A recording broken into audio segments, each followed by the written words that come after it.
Very important part of fishing is plumbing up. Now I'm going to plumb up at about 5-6 metres. But with plumbing up, what is important about it is you find out how deep your peg is. You can always find ledges if you're coming in the margins or plumbing up the far bank. It's just finding the depths, and it's relating to you how deep it is. It's no good going fishing and not plumbing up because you don't know how deep it is. And if you're going to feed ground bait, you might be feeding ground bait fishing in 3 foot of water and it's 6 foot deep. So that'd be a waste of time. So I'm going to plumb up now at 5-6 metres. I'll set the float at what depth I think it is. I'm lowering it in. Now the float's disappearing, so it tells me I'm too shallow. So I'll bring it back now and I'll push the float up to what I think would be towards the correct depth, which is probably about another 6-7 inches. I'll push it out to the same position again where I'm going to fish and lowering it down.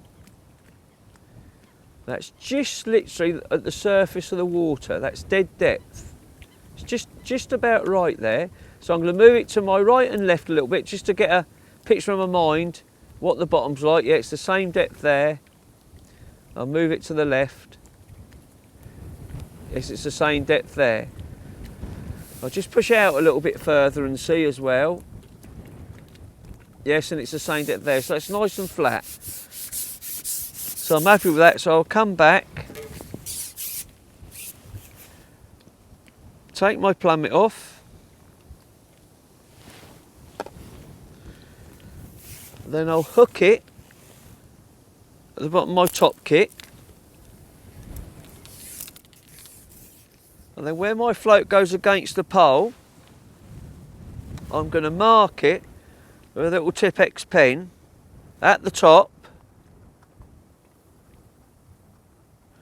showing me that that is the correct depth. That if I was to lose a rig, I could always put another rig on and just pull it up without plumbing up. I know that's how deep it is.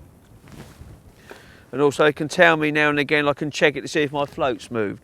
Because if my float was there, I checked it, then obviously the float's moved 3 inches and I could just pull it back down, knowing that I'm the correct depth there for fishing dead depth on the bottom.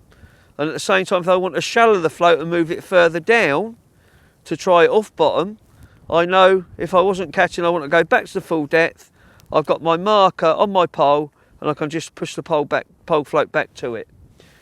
Very simple, but a very effective way of knowing how deep your peg is and that you're fishing the correct depth.